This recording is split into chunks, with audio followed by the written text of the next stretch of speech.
Hello student, good morning. Yesterday we learnt about mathematical definition of probability. Today we are going to start with its limitations. There are the various limitations of mathematical definition of probability. So, the limitation of the mathematical definition of probability are as follows. First one, the probability of an event cannot be found by this definition if there are infinite outcomes in the sample space of a random experiment. It means that अगर हमारे sample space में infinite outcomes हैं तो हम लोग definition method से probability find कर सकते नहीं है, राइट? यानी हमारे आउटकम्स कैसे होने चाहिए, फाइनाइट आउटकम्स होने चाहिए, तभी हम मैथमेटिकल डेफिनेशन से प्रोबेबिलिटी फाइंड कर सकते हैं. नेक्स्ट वन है, the probability of an event can not be found by this definition if the total number of outcomes in the sample space of a random experiment are not known. जब हमारे पास total number of outcomes in the sample space हमें पता नहीं है कि कितने total number of outcomes है, तब भी हम प्रोबेबिलिटी में डेफिनेशन मैथमेटिकल का यूज़ कर सकते नहीं हैं, राइट? तो तब भी हमें द प्रोबेबिलिटी ऑफ इवेंट तब भी हमें can not be found by this definition method. The probability of an event can not be found by this definition if the elementary outcomes in the sample space of a random experiment are not equi probable.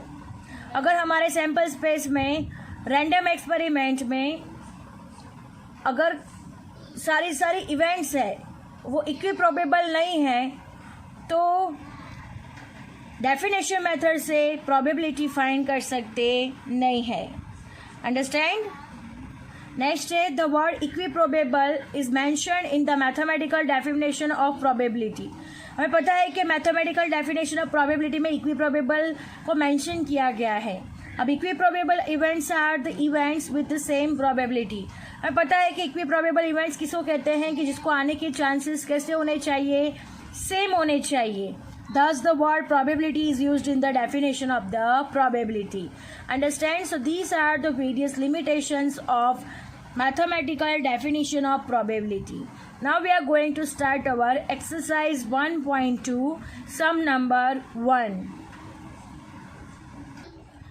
Exercise 1.2 sum number 1. A balanced coin is tossed 3 times. Find the probability of the following events. First, getting all 3 heads. Second, not getting a single head. Third one, getting at least 1 head. Next है getting more than 1 head. Next है getting at the most 1 head. Getting less than 2 heads.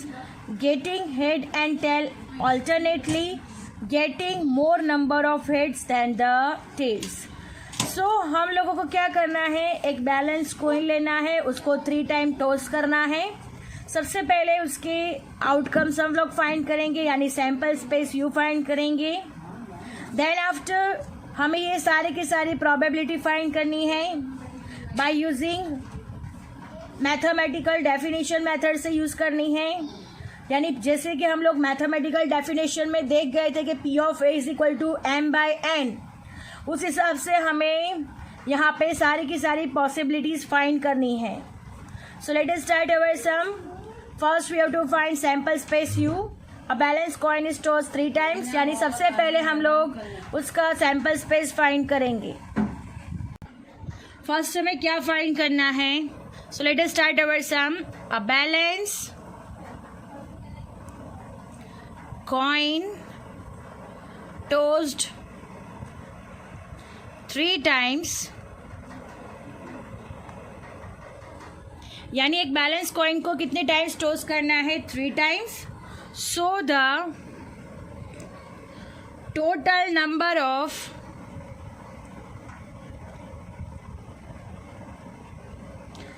Primary outcomes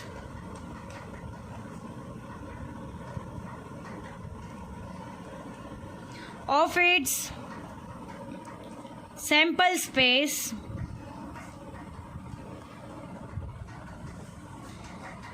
is N is equal to, एक coin है उसको 3 time toss करना है, coin के 2 outcomes होते हैं, तो 2 आउटकम्स को 3 टाइम टॉस करना है, तो 2⁻3. सो what is our answer? 2 × 2 × 2, total 8 outcomes होंगे, राइट. तो हमारे सैम्पल स्पेस में कुल कितने आउटकम्स होंगे? 8 आउटकम्स होंगे. Now we have to write sample space U. Sample space U में तीनों 3 टाइम्स हेड्स आए, ये प्रोबेबिलिटी हो सकती है, या तो फिर 2 हेड्स आए या फिर टेल्स आए, क्योंकि हमें 3 टाइम टॉस करना है, दैट्स वाई 3 टाइम्स हमें सारे के सारे आउटकम्स लिखने होंगे.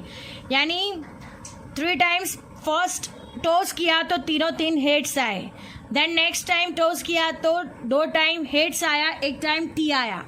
देन नेक्स्ट क्या हो सकता है? H T H. Then next हो सकता है T H H. Then next हो सकता है T H T. Then next हो सकता है H T T, right. Then next हो सकता है T T H. Then next हो सकता है टी टी टी. सो हमारे 8 आउटकम्स यहाँ पे हो जा रहे हैं. हम लोग काउंट कर लेते हैं 1 2 3 4 5 6 7 8. या तो तीनों 3 टाइम्स एच आ सकता है, 2 टाइम एच 1 टाइम टी, या फिर एच टी एस ऐसे ऑल्टरनेट आ सकता है, या तो फिर एक बार टेल आ सकता है, 2 बार हेड्स आ सकता है, 2 बार टी और 1 बार H. Heads tail tail tail tail heads, next है टेल टेल और टेल.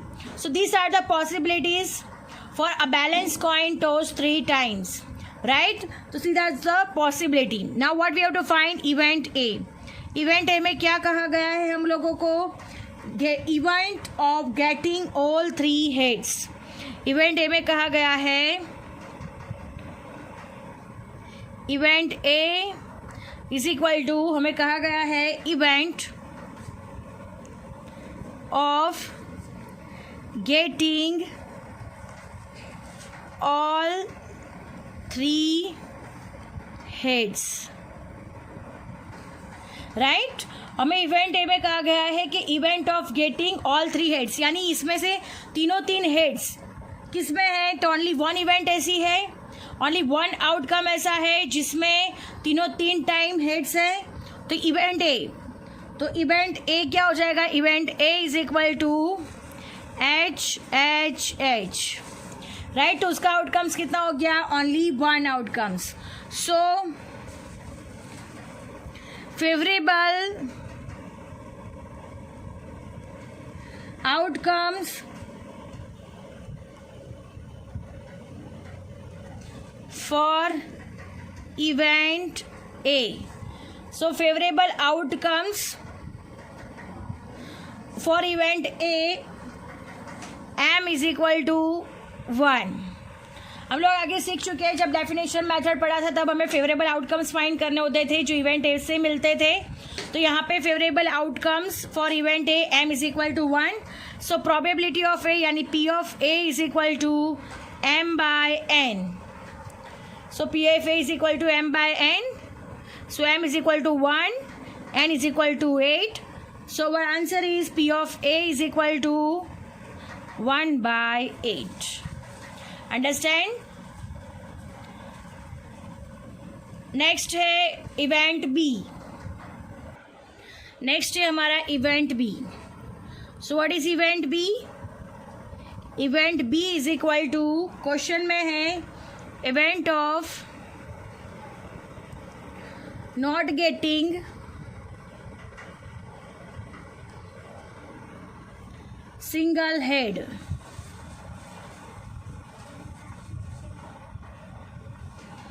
यानी एक भी हेड होना नहीं चाहिए. इवेंट ऐसी होनी चाहिए जिसमें एक भी हेड होना नहीं चाहिए. सो हमारी ऐसी इवेंट सैम्पल स्पेस यू में कहाँ पे है? So look at here, this is our sample space U. Sample space U में से ऐसी कौन सी इवेंट है जहाँ पे सिंगल हेड नहीं है? तो ये वाली इवेंट ऐसी है कि जहाँ पे सिंगल हेड नहीं है, राइट. तो टी टी टी यानी तीनों 3 टाइम्स यहाँ पे टेल आ रहा है, यहाँ पे एक भी टाइम्स हेड्स नहीं आ रहा. तो हमारा इवेंट भी क्या हो जाएगा? T T T. So B is equal to answer आएगा T T T. So favorable outcomes.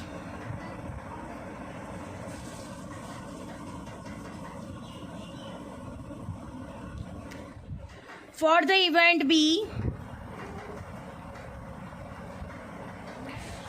Favourable outcomes B के लिए कितना है? M is equal to 1, right. तो P of B is equal to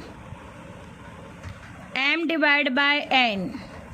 so M divide by N मतलब 1/8. Understand. So P of B हमारा क्या हो गया? 1/8. Event of not getting a single head. Understand. Now moving to the next event. Look at here today. Our next event is P of C is equal to getting at least one head. यानी एक तो head होना ही चाहिए. एक से ज़्यादा head हमारे outcomes में आते हैं तो उसको भी कंसीडर करना है. तो what is our P of C? तो P of C is equal to getting at least one head. यानी 3 H आ रहे हैं तो ये कंसीडर होगा H H H, then H H T, right, then H T H, then T H H, then T H T, then H T T, and last one T T H. It means that getting at least one head, यानी कम से कम एक head तो होना ही चाहिए. एक head से ज़्यादा heads हो उसको भी कंसीडर करना है. तो यहाँ पे T T T है, यहाँ पे एक भी H नहीं आ रहा. दैट्स वाई हम लोग ये आउटकम्स को P ऑफ C में कंसीडर नहीं करेंगे. So getting at least one head. So these are the outcomes. So favorable outcomes 7. 1, 2, 3, 4, 5, 6 and 7. So favorable outcomes for the event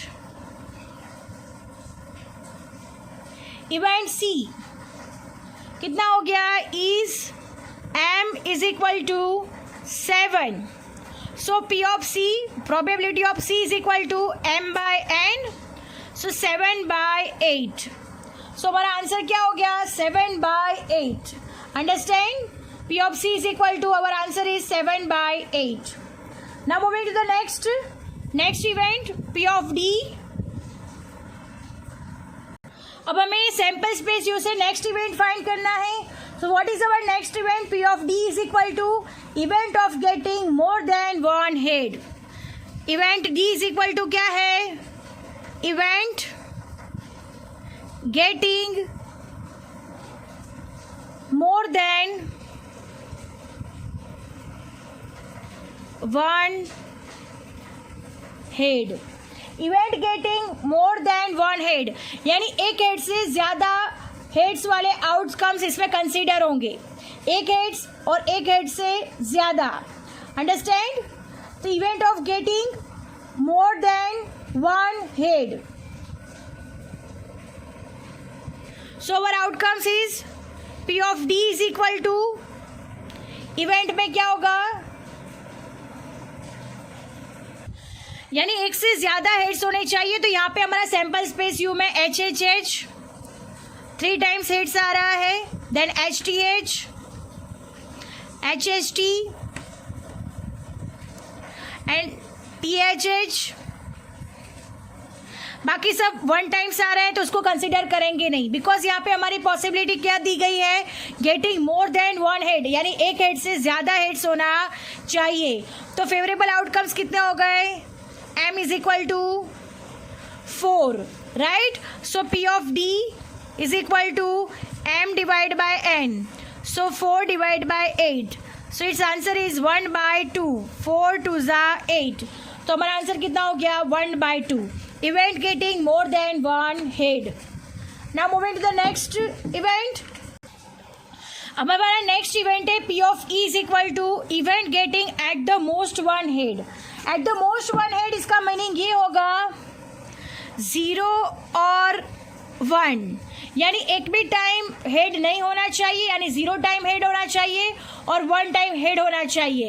eight the most one head. Now what is our event E? Event E के outcomes कैसे होंगे? तो event E के outcomes होंगे एक time head होना चाहिए, तो वन टाइम हेड किस में है, आप लोग देख सकते हो, one time head THT, then next आएगा HTT, देन नेक्स्ट आएगा TTH, एंड लास्ट वन होगा TTT, बिकॉज 0 टाइम्स हेड्स और 1 टाइम हेड्स, इसकी पॉसिबिलिटी भी यही कह रही है कि 0 टाइम हेड्स हो या फिर 1 टाइम हेड्स हो। Understand? So our favourable outcomes m is equal to कितना हो गया, 4 हो गया, राइट। तो so P of E is equal to m by n, so 4 divide by 8, 4 2 जा 8 is equal to 1 by 2, so our probability of E 1 by 2. Understand? Now moving to the next event. Now moving to the next event, P of F, event of getting less than 2 heads. इसका meaning क्या होगा, less than 2 heads यानी 2 से कम heads होने चाहिए। तो उसका meaning क्या हो सकता है, 2 से कम मतलब 0 और 1 हेड्स होना चाहिए, यानी ये आउटकम में से 0 टाइम हेड्स होना चाहिए या फिर 1 टाइम हेड्स होना चाहिए। So our outcomes P of F is equal to, outcomes क्या होंगे, 0 टाइम हेड्स या फिर 1 टाइम हेड्स। तो यहाँ पे 3 टाइम्स है, यहाँ पे 2 टाइम्स है, यहाँ पे भी 2 टाइम्स है, यहाँ पे भी 2 टाइम्स है, तो ये सारे कंसीडर होंगे नहीं। बट यहाँ पे THT ओनली 1 टाइम हेड्स है, तो ये कंसीडर होगा THT, then HTT, then TTH, और लास्ट है 0 टाइम हेड्स यानी एक भी टाइम हेड्स यहाँ पे नहीं है, तो TTT ये भी कंसीडर होगा। So our favourable outcomes m is equal to कितना हो गया, 4 हो गया, राइट। तो 4 our m is equal to 4, so P of F is equal to m by n, हमारा फॉर्मूला है 4 बाई 8 यानी 4 2 जा 8 यानी 1 by 2। So our P of F की प्रोबेबिलिटी कितनी हो गई, 1 by 2। Now moving to the next event, now moving to the next event P of G, event of getting head and tail alternatively, यानी alternate heads और tail आने चाहिए। It means that THT it is called alternate, यानी एक बार tell आए फिर heads आए या फिर टेल आए, उसको क्या बोलेंगे, ऑल्टरनेट। यहाँ पे दूसरा है HTH, ये भी क्या हो गया हमारा ऑल्टरनेट। THH ये हमारा ऑल्टरनेट नहीं है, यानी एक टाइम हेड्स आए तो दूसरे टाइम टेल आना चाहिए, फिर वापस हेड्स आना चाहिए। ऐसे ही अगर टेल आता है तो फिर हेड्स आना चाहिए, फिर टेल आना चाहिए। तो अल्टरनेटिवली तो P ऑफ G के फेवरेबल आउटकम्स कितने होंगे, सो HTH and THT। Understand, HTH और THT, तो ये दोनों क्या हो गए हमारे favourable outcomes of probability of G, right. G events की प्रोबेबिलिटी यानी फेवरेबल आउटकम्स कितना हो गए, m is equal to 2। Understand, so P of G is equal to m divide by n, so 2 divide by 8, so our answer is 2 4 जा 8, so our answer is 1 by 4. Understand? तो हमारा answer क्या हो गया, 1 by 4. Understand? Event of getting head and tail alternatively. Now moving to the next event. Now our next event P of H is equal to event of getting more number of heads than tails. यानी more number of heads होने चाहिए, tails से ज़्यादा क्या होने चाहिए, heads होने चाहिए. So our P of H के outcomes क्या हो गए, ज़्यादा से ज़्यादा हेड्स होने चाहिए, तो HHH, then HHT, then HTH, then THH। So यहाँ पे 1 टाइम्स है वो नहीं कंसिडर होगा, 1 टाइम कंसिडर नहीं होगा, तो यहाँ पे सारे फेवरेबल आउटकम्स ओवर। सो और favourable outcomes 1 2 3 4, so m is equal to answer क्या हो जाएगा 4। सो our probability of H, P of H is equal to m by n, right? तो 4 divided by 8, so 4 2 जा 8, so 1 by 2. So our sum is over here. I hope you understand it very well. Thank you students.